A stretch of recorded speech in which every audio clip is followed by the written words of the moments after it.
SpongeBob SquarePants Mysteries Find a Missing Star.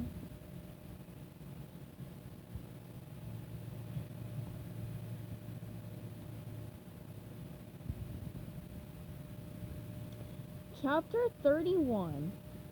The minute I saw that cave, I knew we were onto something. My heart started pounding louder and wilder than a drummer in a punk band. It all added up. The parking ticket, the tire tracks, the dark cave. I was sure we'd found the kidnapper's lair. It was the perfect spot for a hideout. A secret cave on the far side of a mountain every climber fell off of. Now we just had to see if Patrick was inside. And if he was, it was time for action. And boy was I ready for action. I've been wanting to get my mitts on whoever kidnapped Patrick ever since I saw those tire tracks. SpongeBob and Squidward crept toward the mouth of the cave, slipping from rock to rock, hiding behind boulders as they approached. When they reached the entrance, they peeked around the sides of the round opening into the dark cavern.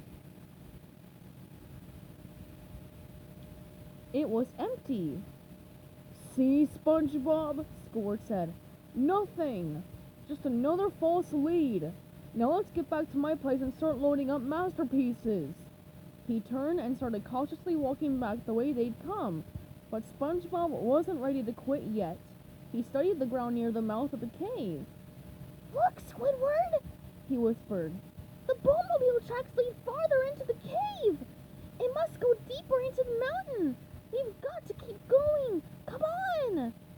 Tiptoeing, SpongeBob went deeper into the cave. "SpongeBob!" Squidward hissed. "Where are you going? It's dark in there. Stop! This is ridiculous." Heaving a sigh, he followed his fellow detective deeper into the shadowy cavern. The floor of the cave sloped down, leading toward the heart of mountain climb up and fall off, or mount climb up and stay on, as SpongeBob now preferred to call it. Whoosh! A cluster of sea bats flew down from the ceiling, skimming right over Squidward's head. "Wah!" He started to scream, but SpongeBob quickly clamped his hand over Squidward's mouth. "Shh!" he whispered. "We don't want the kidnappers to hear us coming!" They fumbled their way through the dark tunnel, feeling their way along the stony walls. Ahead they saw a faint glow. "A light!" SpongeBob whispered. "There's someone down there!" Dropping to their knees, they crawled down the rocky path until they could see a large chamber ahead, lit with burning torches.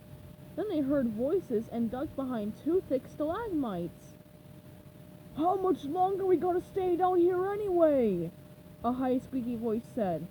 "Until the boss says the coast is clear," a raspy low voice growled.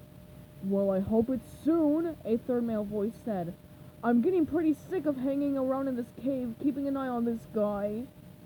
"This guy?" SpongeBob thought. "Could they mean Patrick?" He had to look and see. Slowly he peered around the stalagmite. What he saw thrilled and appalled him at the same time. It was Patrick, at last! But he was tied up and suspended over a bubbling vat of tartar sauce. Standing below him were three well-known Bikini Bottom criminals: Sticky Fins Whiting, Dorsal Dan, and the Tattletale Strangler. Sticky Fins was a big, strong guy with a wide chin, wearing a black and white striped prison uniform. Dorsal Dan was a smaller orange fish in a gray turtleneck and black pants. The Tattletale Strangler was the biggest of the three, a tall green brute with a long scar on the side of his head. They were standing near a parked boatmobile, a racing model. The windshield was covered with tickets. SpongeBob quickly drew back behind the stalagmite and whispered, "It's Patrick! They've got him tied up!" "Who's got him tied up?" Squidward whispered back. "Three of Bikini Bottom's roughest, most notorious criminals!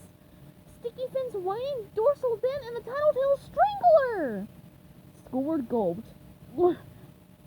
"Okay, SpongeBob, listen to me. This is a very dangerous situation. We've got to handle it carefully, with a well-thought-out plan. Now I suggest we go back into town and—" "Hi-ya!" SpongeBob screamed as he leaped into the cavernous chamber, landing with his hands up.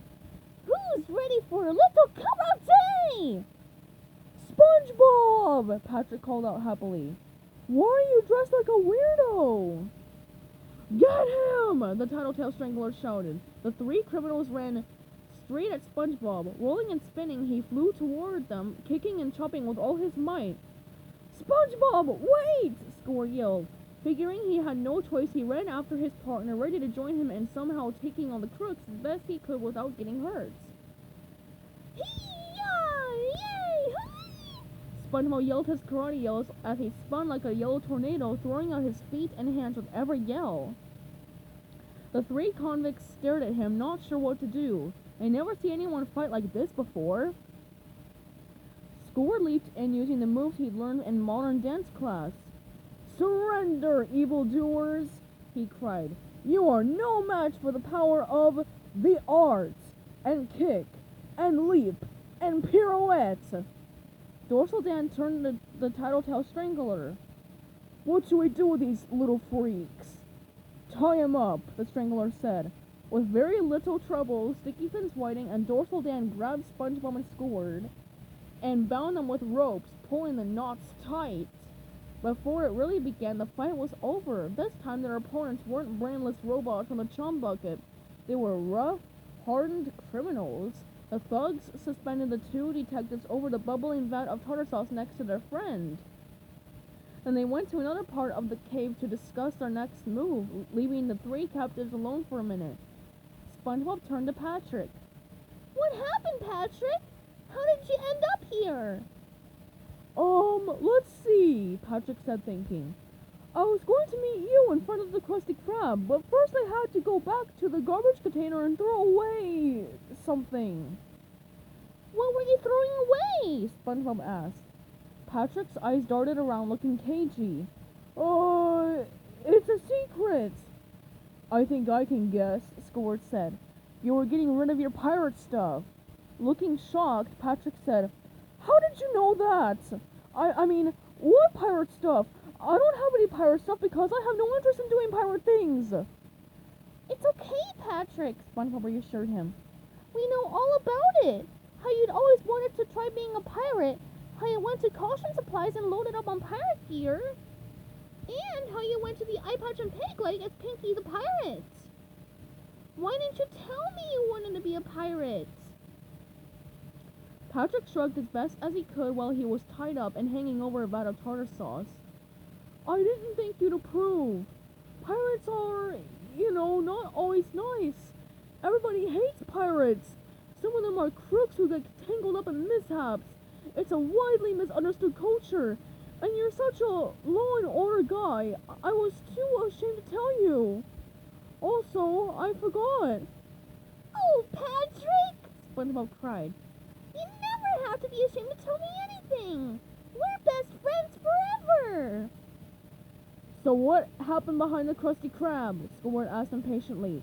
These thugs grabbed you. Why? I don't know, Patrick said. After I threw my pirate stuff in the garbage, which is where I always store it, I started to walk around to the front of the Krusty Krab. I saw them burying something next to the building, so I said, Hey, what are you doing?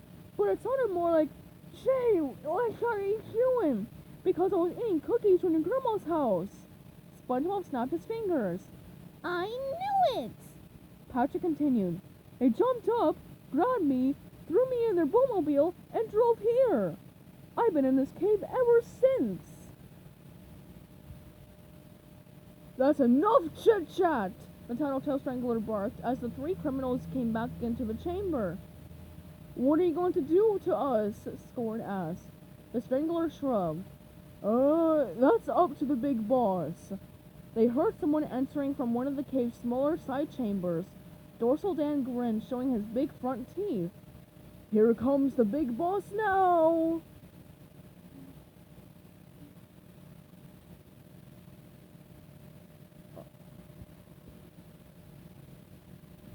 Stay tuned for chapter 32 coming up soon.